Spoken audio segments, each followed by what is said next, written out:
last day of long-term care week, and we are so excited about our guests today from NBCC. We have been involved in many different sessions about long-term care all week, and we have left the best for last.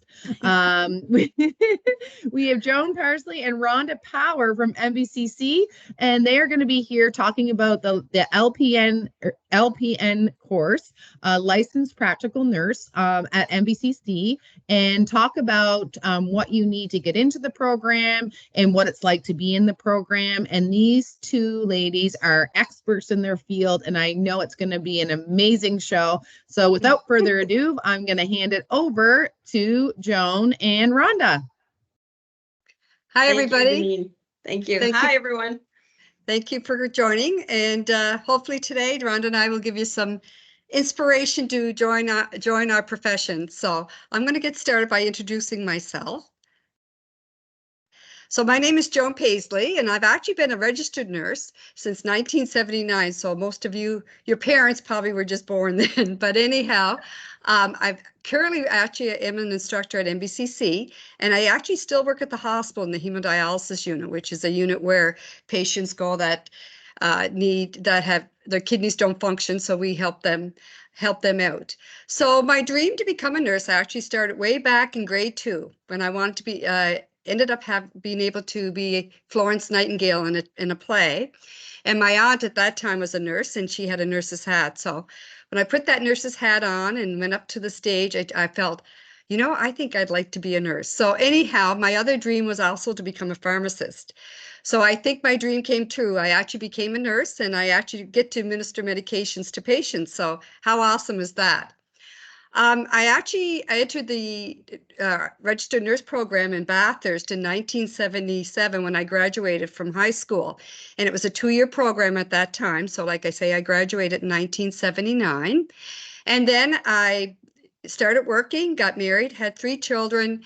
And then when my children were in the teenage years, I went back to university and got a Bachelor of Nursing. So that's the awesome part of our profession. You just keep learning all the time. So throughout my career, I've worked in the emergency rooms, looking after sick patients, babies, adults, and I actually extended my career to the community, which meant that I went into somebody's home and I actually looked after them there with their families at the bedside. So like I say, since I graduated, I've taken a lot of different courses to help me along the way. And I think the most important part of this profession is that you become a part of a family. And that family is with you for your whole life, and you build friendships that will last forever.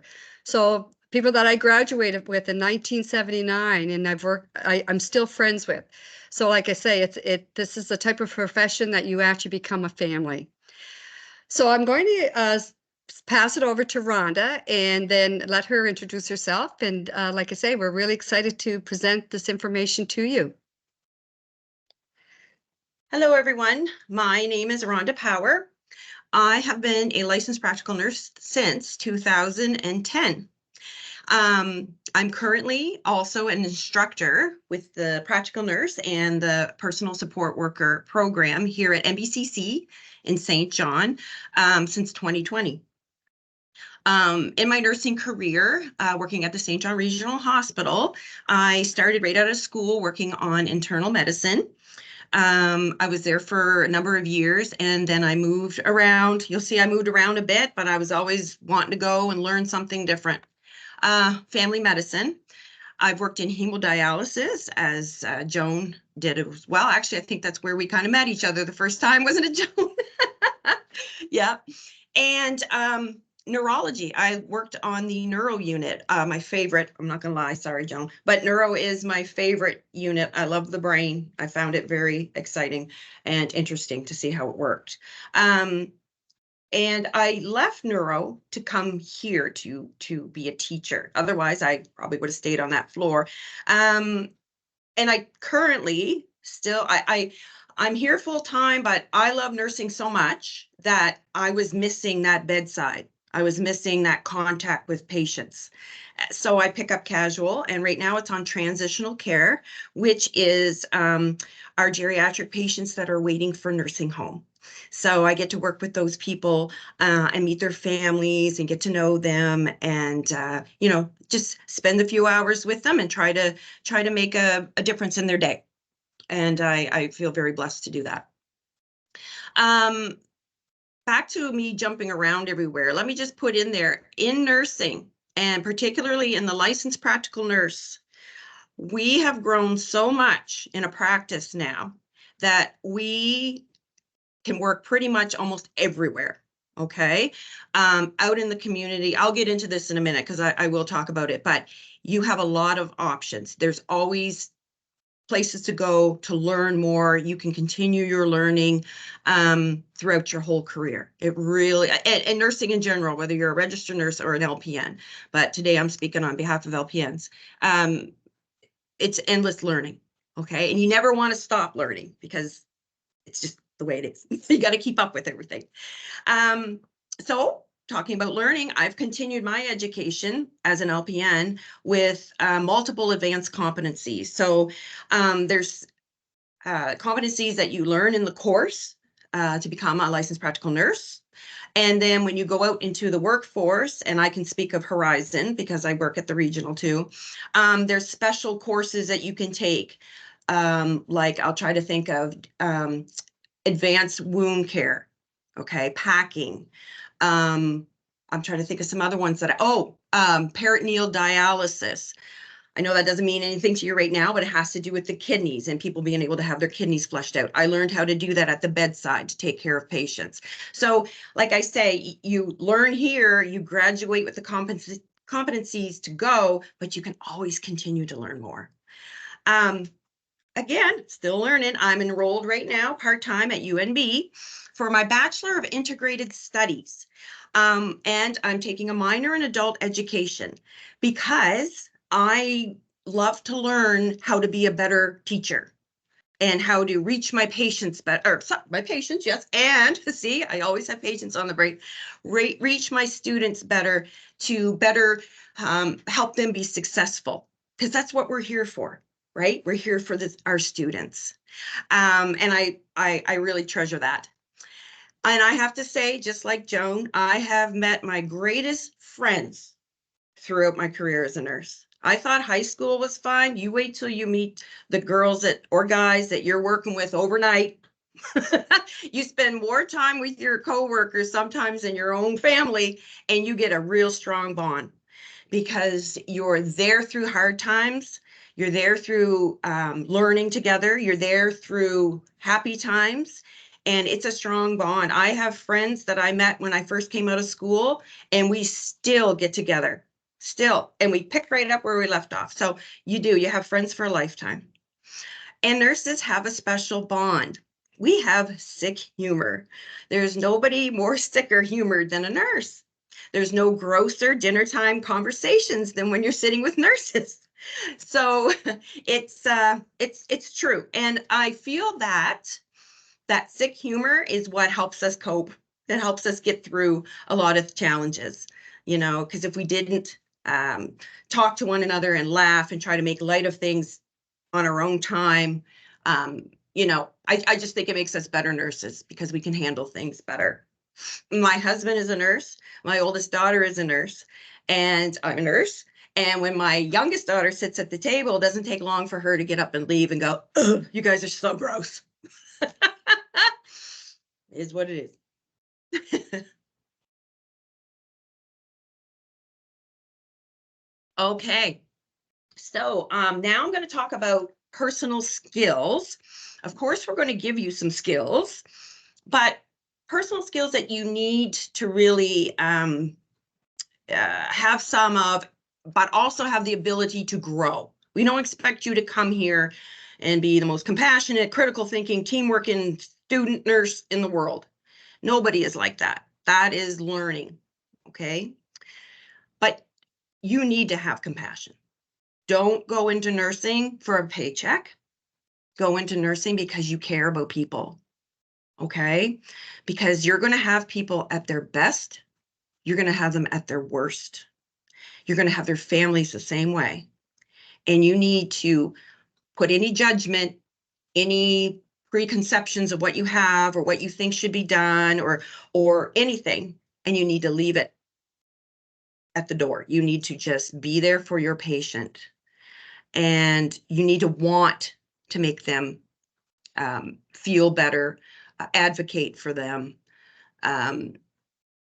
take care of them. You are their bedside nurse. You are the eyes and the ears. As a licensed practical nurse, if you're working on a family med unit or neurology or something like that, you have your own set of patients. Let's say it's a good day and you have maybe 4 or 5, and you are their eyes, you are their ears, you are sometimes their words. Okay? You're going in, you're assessing them, you're taking care of their needs, you are giving them their medication, you are performing treatments on them, you are being there emotionally for your patient, you're there emotionally for your patient's loved ones. Okay. So again, I really stress, we can't teach compassion. You need to have it. You need to bring it with you to school, but you can build on that compassion. Does that make sense? I think it does. I mean, I'm probably a lot more compassionate than I was when I first came out, but that's all with experience. Okay. Critical thinking. Now, that's something that we help you develop. That's where we make decisions and we see things differently as nursing. Or we almost, I don't want to say can predict the future, but we can kind of look at a situation that's going on or what we can see in our patient, and we can think, okay, this is happening. Well, to prevent A, B, and C, I better do D. I hope that makes sense. And if you can explain it better, I appreciate it. So I don't confuse anyone. No, I think you said was right. And Yeah. think about it, even in school right now, you're doing a lot of problem solving. That helps with your critical thinking. You have to figure out what's going on, what do I need to do so I don't, hurt myself, or it's almost like it's like problem solving, and that's sort of how you start with critical thinking. You need to know what's right or wrong, and when you recognize the wrong, what do I need to do to make it right? So those are those critical thinking skills that you're learning now in high school. So yeah. Yeah, absolutely. And do we expect you to be a wonderful, perfect critical thinker? Absolutely not. We will help you grow with this. This is part of our teaching. We teach prioritizing care. We teach care planning, and it all works around that critical thinking aspect. Okay. And then finally, I picked teamwork. Teamwork is huge. I'm sure you've heard the word of like interdisciplinary communication, meaning here's a group. Let's look at this picture where everybody's got their arms folded and smiling. They're all happy. So there's probably a licensed practical nurse there. There could be a physician there. There could be a registered nurse standing there. There could be a respiratory therapist there. There could be a occupational therapist there. There could be a pharmacy technician there. There could be social work there. There could be nutritionists there. Each patient has that whole group of people taking care of them, taking care of their needs. So in order for all those people to successfully take care of that patient and meet their needs, we all need to talk to one another. We all need to be a team. Okay, I can't keep I saw this today and that today, but I'm just going to keep that to myself. I'm going to write it down. I'm not going to pass it along. No. We need to pass this information along because it could affect their discharge. It could affect their medications. It could affect their mobility, right? That type of thing. So you have your interdisciplinary communication that's important in your team. But there's also the teamwork that's right on the unit within the nursing profession itself. So on any given day, if you were to work on a nursing unit, you're going to see personal support workers, you're going to see licensed practical nurses, and you're going to see registered nurses. Now, I'm just talking about the nursing team. So to go off on your own and just do your own thing, that does not work. You need help. You need to communicate with the people you're working with that day within your own discipline. Sometimes you could be very busy. You could have a very sick patient, or somebody else, another nurse, has got a really sick patient and they need some help with a few of their other patients. So of course we're going to go help while she's dealing with that, because I know when I need help, I can ask her and she'll do the same. If she needs me to help her wash up her patient, or needs me to help her mobilize, or, pass medications to her patient, or do something, teamwork is not being afraid to approach your coworker and ask for that help, because where teamwork is so pivotal in taking care of your patient, the patient is the priority. Whatever is best for that patient. That patient can't wait for their pain med. Well, I know that Janie or whoever is tied up really busy with somebody else. She asked me to pay, maybe pass her medication, I'll look up and pass to her patient for her. I'm not going to be like, no, I'm too busy. Nah, don't feel like it. That's not how teams work. We work together because we need each other. So you got to be a team player. And it doesn't take long to realize that as a student. Once we get out to the I'm sorry, go ahead. No, I was just going to add into that. So in our program, we do a lot of team projects together. And a lot of the students will say, oh, and you probably feel that way yourself as a student. Oh, I hate doing team projects with somebody because someone doesn't do as much work as I do. Yeah. But we actually do team assignments in our program, because we want you to learn the skills of teamwork and being able to communicate within a team. So it's best to start. And like I say, you've probably done it already in high school, but there's a good reason why we put in team projects in our courses, is because you need to develop those skills and to be able to have those relationships and have those those talks when things aren't going well within a team. So those are actually skills that we will teach you within the program. Yeah, that was perfect. That is a perfect example. Teamwork. There's a reason, right? So yeah, so that to me, those are the three most important aspects that I wanted to talk about briefly to you guys. You want to do the next slide? Okay, I think this is still me. Here we go. Practical nurses work in collaboration, work along with and talking to with doctors, registered nurses, pharmacists, like I said before, respiratory therapy, the whole gang, as important members of the healthcare team in many specialized areas, including you could work on a medicine floor, you could work in a surgical floor, you can work in the OR, you can work down in day surgery as well, you can work any unit like that. Geriatrics, if that's where your passion is, working in nursing homes, special care homes, even in the hospital, there are designated floors, like I currently pick up casual on transitional care, that you can work with geriatrics solely. I might add that there is a lot of geriatrics on those other floors as well, right? Obstetrics for the little babies, and pediatrics if you like to work with children. Mental health, even doctors' offices. Physicians now are hiring a lot of licensed practical nurses to work in their offices, doing the patient's initial visit prior to the doctor coming in, weights and blood pressures and such. Community nursing. Community nursing is always looking for licensed practical nurses.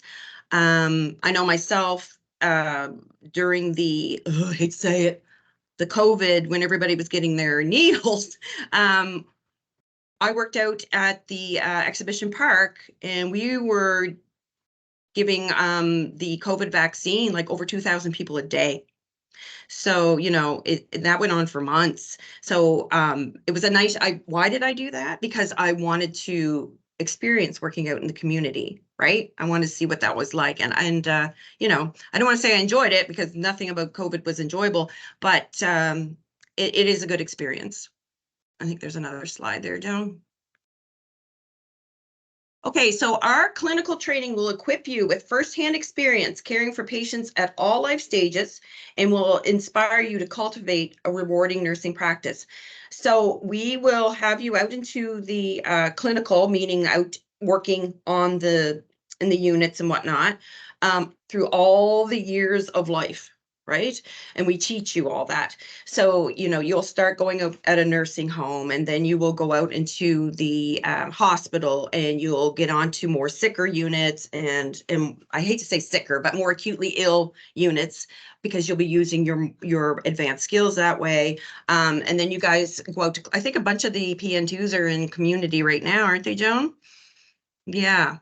Yes, they're doing all visits within a community environment. Yeah, to expose Yeah, them to what services are available. Yeah. exactly. Mhm. So with the increasing aging population and the continuous need for practical nurses, we are huge in demand.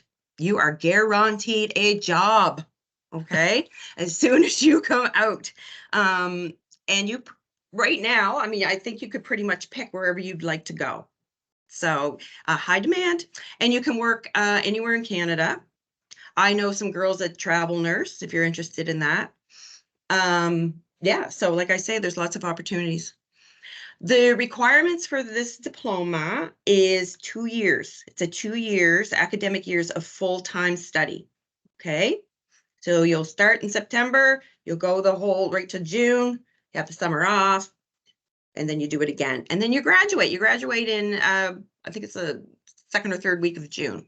Yeah, So, and it goes by fast, doesn't Yeah. it, Joan? it It just does. It goes really flies. fast. Yeah. It does. And you Yeah. learn so much. You build relationships with your class, your fellow students. And no, it's just a great experience. It really truly is. I'm not just saying that. I mean it. It is. It is. It is. Yeah. And you know, it's important because they heard about the personal support workers the other day, that the Yes. first year of the program is actually, it's mirrors the PSW program, the personal support worker program. So, so that, you know, some students after the first year will go out and work as a PSW during the summer, then come back and finish their practical nurse program. If you entered the personal support worker program and decide you want to go on as a practical nurse, then you have that option, that option. And that's what's really great about our program. It just continues on. So you would just apply and say, you know what, I think I really like to take the practical nurse program. You've got your first year of studies. And I think it's important to remember that it is a two-year full-time study. We do have some students that come in as part-time, which means that they can't commit to a full-time 2 years straight program.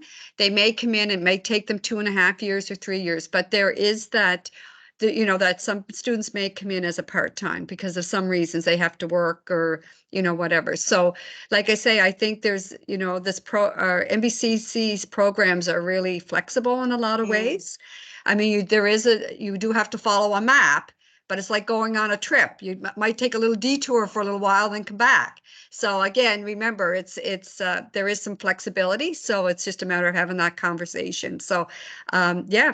So that's all. Like I say, I knew they heard about the personal support worker program. So No, that's a great point. Great Yeah. point, because So- sometimes life happens and you get Yeah. sidetracked. That doesn't mean it's a done deal. We can work it around to suit you for sure. That's Yeah, right. Many students do that.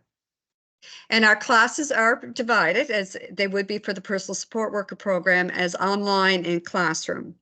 So what that means is that you may come into the program as an online student, which means that you would do your work from home like we would on Teams today, or come into a classroom. But it doesn't mean that you can't come to the classroom. Like you could, if you're the type of student that wants to join, just have that and you're an online student, just have that conversation with your instructor and come into the classroom.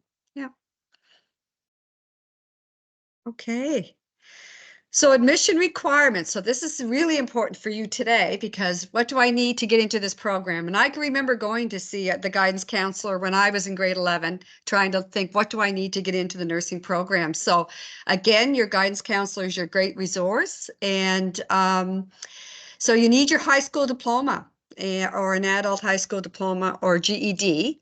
And what you need also is one science. So that's really important. So if you haven't done a science yet, you need to really look into your getting one science, biology, chemistry, or physics. Now, if you were asking my question, which one would I take? I'd say biology would benefit you very well in this program because you do study the body parts. So again, biology would be a great one to have. And if you want to take, two sciences, that's great also. But those are the admission requirements. Also in our program, we do offer writing and medical terminology, but I think it's really important if you have an opportunity to get a writing class while you're in high school, take it because we do expect a lot of writing for papers and different types of formatting of papers. And so, like I say, I think if you can get yourself a good writing course before you come into the program, then you're ready to go. And like I say, that's something you can have a conversation with your guidance counselor to see if they do offer one.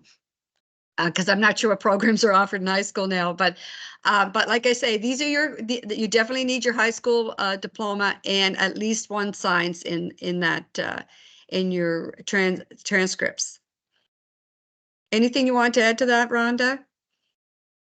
No, not at all. But Okay. yeah, well, I guess I do. Like Joan said, we do provide the writing course, but if you can take that prior to coming, it's just going to benefit you, right off the kicker. So areas of study. So we do offer different areas of study in our program. So anatomy and physiology, again, that's the body, and you're looking at different types of organs and how your brain works and your heart and your liver. Pathophysiology is a term used to look at what happens if my liver gets sick or my heart gets sick, what kind of diseases. Geriatric nursing, so that is, again, that's your patients that are your elderly and the type of nursing that they require, and pharmacology, medications. Ethical and legal aspects of nursing. So we are responsible for the care that we deliver. So we need to know our responsibility and that we provide good care to the public. Maternity, newborn, pediatrics. Again, that would be from the pregnant woman to the baby, and then the baby gets sick. They end up in they would look at pediatrics. Mental health nursing, so that's all your community mental health problems. It could be substance abuse. It could be problems like mental health diseases. And again, it's got different components to mental health that we teach you. And community nursing, which I'm teaching now, and we're actually looking at going outside the hospital walls and going into the community, and what do we offer as a nursing profession. So currently, like Rhonda was saying, our practical nurse students are out in the community now looking at all the different types of programs that are offered. So I think, were you going to talk on that, Rhonda, or me? I can't remember. I think it was me. So clinical practicum, I think Rhonda already kind of talked about that you're out into the clinical, into different areas like nursing home, hospital, and community. Nursing skills that will help you, and assessments that help to assess your patient. So you're going to learn how to assess a newborn baby to assessing an 86-year-old person. And there's a difference, and we teach you that. We talked about critical thinking and judgment, and that's something that you will learn as you progress within your profession. I'm still learning critical thinking, and I've been a nurse for 42 years. Therapeutic and professional communication, which is so important. So again, you'll take courses on communication, and again, looking at that professional collaboration. And like I say, that's why we like to give team assignments. You learn that collaboration. Trauma-informed and culturally competent nursing care. So we've heard a lot you're probably taught in high school also, just about, people that experience trauma in their life, and that we have to be sensitive to that and how they're coping, and also the cultural part of it. We have a lot of different, our community is very diverse now, so we have a lot of different cultures. So again, we teach you about culturally competent nursing care. And community engagement, and how can you get involved in the community to help improve our healthcare within our community. and workplace and individual wellness and safety. So again, you would take a workplace course so that you would be understand that what your responsibility is as working in the profession to keep yourself safe, your patients safe, but also the employer. What does my employer have to provide to me so that I'm safe? So, oh, okay. no, you go ahead, You Rhonda. wanted to- Yeah. Okay, okay. Okay, so we wanted to put up a few pictures of some of our students. So this first one here, this is our first year PNPSW class. It's a class of 80, because like Joan said, they're together for a few months and then they separate. So one of our amazing instructors, Jessica, she brought in, yes, that is what you're seeing. That student is holding on to a cow's heart. Right there. And their lungs are in the Rubbermaid container. And she teaches anatomy. So she thought it would be beneficial, and it certainly was. It was a huge hit to bring these in. She knows I think it was a butcher or something. Anyway, and they brought them in, and she actually dissected everything right there in the class, right in front of everyone. And the students, and we had students in other programs running to go see it all because they didn't get to, they've never gotten to see that before. But, we really try very hard to bring content right before your eyes, because we know there's different types of learners, right? There's people that need to hear it, need to see it, need to touch it. So we appreciate that. And we're always looking for ways to help with learning. The picture in the middle, that's some of our practical nurse students. They are 2 months away from finishing, and they were out with me this week to the Loch Lomond Villa for what they call a senior navigation fair, put on by Aging in Place. So these students were taking blood pressures all day, talking and oxygen levels and pulses, and talking to the geriatric people that were there, and had a really, really great day spent with the elderly people. Everybody likes to have their blood pressure taken, by the way. That is a conversation starter. Right there. You need to know what to bring to a party, bring your stethoscope and a blood pressure cuff. The picture up above, these were more of our second year students at the same fair we were at. And they had information there for elderly people that were coming to the fair about supports at home and whatnot. And then this is one of our second year students. She's actually doing what we call phlebotomy. So she was inserting I'm sure you've all seen it or heard of it, and it's inserting an IV into the patient's arm to take blood work. Okay, so we actually have a fake arm. That is a fake arm, but it's built the way that we can put the needle, like the lock in, the needle in, and potentially get blood back. Of course, it's flavored colored water.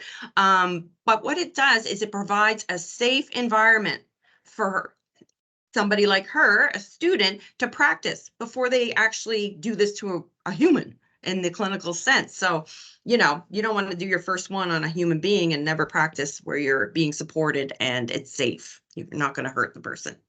So that's just a little picture there. And special considerations. So I'll just touch on this quickly. The CCPNR is our Canadian Council for Practical Nurse Regulators. So they have developed a document called Becoming a Licensed Practical Nurse in Canada, Requisite Skills and Abilities for Individuals to Determine Their Ability to Meet the LPN Demands for a Career. So it's like a little activity or quiz or something that you do online. And it just provides you with, just like they say, a snapshot of the nature and types of activities involved in a typical entry-level practice. Your cognitive skills, your communication skills, behavior, sensory, perceptual, physical, environmental. Let's be honest, not everybody is meant to be a nurse. Not everybody is meant to be a truck driver. Not everybody is meant to be a rocket scientist. So this kind of helps you find out if this is something that, you might actually enjoy and that you're meant to do in your career. Go ahead, Joan. Okay, so final thoughts and advice. So like Rhonda was saying, this profession really, you need to like people, you need to be compassionate, you need to be a good listener. And I think, to be able to sit down and just have a good conversation. So practice with your friends. Don't be texting back and forth on your phones. Sit down and have a good conversation and practice those to be able to be present with somebody and just have a good conversation and listen to what they're saying, because those are really important skills in our profession. It's very rewarding. Like Rhonda said, I teach at the school full time. I'm like Rhonda, I'm still working over in hemodialysis because I love patient care. They teach you so much. It's amazing. You think we teach them a lot? They even teach you more about life, and it's amazing. And like I say, there's endless opportunities to always grow. Like like Rhonda said, you have a PSW that wants to bridge into being an LPN that wants to bridge into to become a registered nurse or a Bachelor of Nursing. You can go on to being a nurse practitioner. There's always stepping stones within this profession. So we're very fortunate. And always, you're always learning. I'm always, like I say, I've been a nurse since 1979. I'm still taking courses to teach me to be a better nurse. So, and you know what? It's because things change. Technology was a huge introduction into my career, halfway through my career. So you're always learning about new equipment because you're using a lot of equipment on your patients and new technology and new programs. So it's very exciting. It's a very exciting time. And even in our labs, and Rhonda was talking about the labs, we actually have simulated dolls now that can cough, they can blink, things that, we didn't have when I was a nurse, a young student. And they're just new. They've only came out since I've been at the school. So within the last 5 years, we've actually got some simulated lab dolls. So like I say, technology has made it even more interactive and more real. So it's so exciting. It's such a great, exciting time for you to enter this profession. Oh, yeah, for sure. For Yeah. sure. Yeah, absolutely. And I just want to be facetious. And you graduated in 1979. I was 8 years old, just saying. Yeah. So Joan knows her stuff, I'll tell you. I'm just teasing you. I have Joan. lots of stories to tell you. She does. It's fantastic.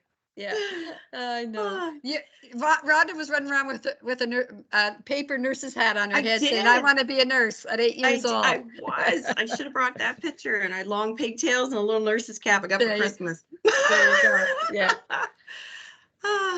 So yeah. Any questions? That was incredible. You folks, again, just so passionate and excited about what you do. And you explained it very well, especially with what the students need right now, looking at their high school credits. And I know, Ms. Kraft, that really does help you out as a guidance counselor when students are asking, what do I have to take? What do I need? You really map that out well. And I'm not going to take over the floor. I have a few questions, but Ms. Kraft, is there anybody on your end that has specific questions? We'd love to hear from the students. We do actually, and I will tell you there is a writing course in high school. So you were mentioning that. So it is probably offered in most schools, and it's an online option as well. So any New Brunswick student would be able to access it. So Awesome. I do have a student here that has a question for you. I'm going to turn this around so you can see who you've been talking to. We have some students here, and I think you can see. Hi. Hi, guys. Hi, there we go. Lovely to see you.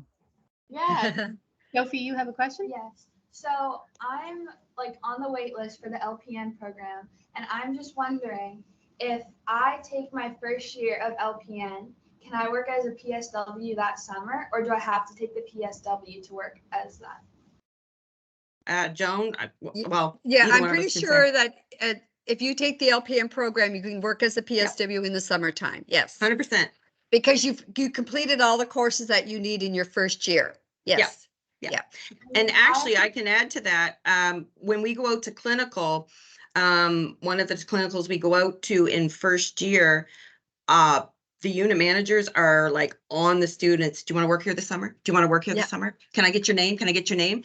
And if you're a PSW that's finishing up or a PN student just finishing your first year, you work as a PSW that summer and come back and finish your course in the fall. Yep. Yep. And to do that, I heard that there's, I forget what the test is called, a NCLEX test. Mhm. Yes. Do you, Yeah. do you have to take that to work as the PSW as well? No. And No. that's, I'm glad you brought that up because that is a really something really for even as a guidance counselor, probably she probably knows already, Jennifer, but NBCC courses pass mark is 60, but to write your national exams as a licensed practical nurse, you need a 75 as a pass mark in all your courses. So that is, so it means that you can still graduate from NBCC as a practical nurse, but to get your license, to become licensed, you have to have all your courses have to be 75 or above in your grade, which means that if they're not, then you would have to come back to NBCC and take an online course and upgrade those courses. So I always say to the students, don't look at 60, look at 75 and above, never look at 60. Because you always go higher, aim high. It's easy, aim high. Yeah, aim high. Yeah, up there. Say hi. Say hi. They're being shy. Well, they are. Nobody wants It's to be okay. on camera. Yes. Oh, you'll get over it. I used to be too. I'm like, oh, now you can't make me quiet. Yeah. We should probably talked about too, in regards to getting your licensure. We are a licensed body. We do have a association that we are regulated by, along with the CCPRNR, sorry. So it's the ANBLPN. It's our association. So they regulate us, and we are legally binded by our work that we do, our documentation, our continuing education. We have to do all of these every year in our career, and our association makes sure that we're on top of our learning and our oh gosh, I'm stumbling for words here. No, but just competency. Yeah. Sorry, that's the word, competencies, to make sure that we're keeping up with what we should be. Like the registered nurses, they have, what is it, NAMB? It's a nurses association. That's their association because they are registered. Well, we're licensed. ANBLPN is our licensing. So there's that. They are here, they're there to support the LPNs. They're there for disciplinary. If an LPN's doing something that they legally should not have been doing, or they will either discipline or support through the process.